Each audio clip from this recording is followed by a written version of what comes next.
മനസ്സിനെ ഞെക്കുന്ന ഒരു കാര്യം അവതരിപ്പിക്കാനാണ് ഞാൻ ഇവിടെ വന്നത്. ഞെട്ടരുത്. അപ്പൊ തുടങ്ങാം. തുടങ്ങിക്കോ. ഏറെ കോളിളക്കമുണ്ടാക്കിയ ഒരു കേസ്. അതിൽ റിപ്പോർട്ടർ നിരന്തരം പോരാട്ടം നടത്തുകയുണ്ടായി. കേരളം നടുങ്ങുന്ന വളരെ പ്രധാനപ്പെട്ട ഒരു വെളിപ്പെടുത്തലിലേക്കാണ് നമ്മൾ പോകുന്നത്. ആ കേസ് ഏതാണെന്നല്ലേ? കൊച്ചിയിൽ നടിയെ ആക്രമിച്ച കേസ്. ഇവിടെ ഞാനൊരു കലക്കും എന്റെ കറവേട്ടാ. അതിലെ നിർണായകമായ വെളിപ്പെടുത്തലിലേക്കാണ് നമ്മൾ ആദ്യം പോകുന്നത്. എന്താ ആ പ്രതീക്ഷയും തകർന്നു. ദിലീപന്റെ അടുത്ത് ഞാൻ എന്താ 1.5 കോടി രൂപയുടെ ആ ഒരു ഇത് കണക്കാ പറഞ്ഞു. അപ്പൊ പുള്ളിക്ക് നഷ്ടപ്പെട്ടിട്ടുണ്ട്. ഞാൻ അത്രക്കാരൻ നിന്റെ അച്ഛനെങ്ങാനും എത്ര കോടി ഉണ്ടാവും? ഇവിടെ തന്നെ ഹൈക്കോടതി 1.5 കോടി കണക്കാണ് ദിലീപ് എല്ലാത്തിനും കൊട്ടേഷൻ. 1.5 കോടി രൂപ ആകെ കൊട്ടേഷൻ. ആവേശം കൊണ്ട് ഓരോന്ന് വിളിച്ചു പറഞ്ഞ് തടിയേടാക്കണ്ട. പണിയെടുക്കാതെ ജീവിക്കാൻ നോക്ക്. പക്ഷേ ദിലീപിന്റെ എല്ലാ കേസിലും 1.5 കോടി. അതെനിക്കറിയില്ല. അതറിയില്ല കാരണം മറ്റേ പോലീസ് ഉദ്യോഗസ്ഥന്മാരെ കൊല്ലാൻ അത് കേട്ടിട്ട് ഓടി.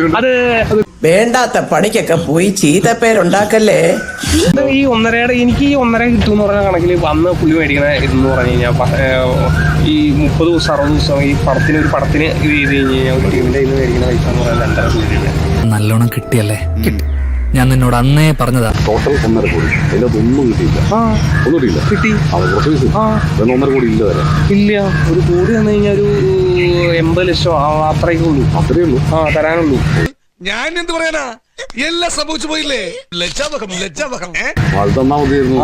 അതാണ് ചോദിക്കണേ. ഇതെന്ന് പറഞ്ഞു കഴിഞ്ഞാൽ ഞാൻ ഇപ്പോഴും മേടിച്ചോണ്ടിരിക്കല്ലേ കാശ്. കുറച്ച് എന്റെ ആവശ്യങ്ങൾ വരുമ്പോ ഞാൻ മേടിക്കും. ഞാൻ ഒടുവിൽ കുറ്റസമ്മതം നടത്തി അല്ലേ?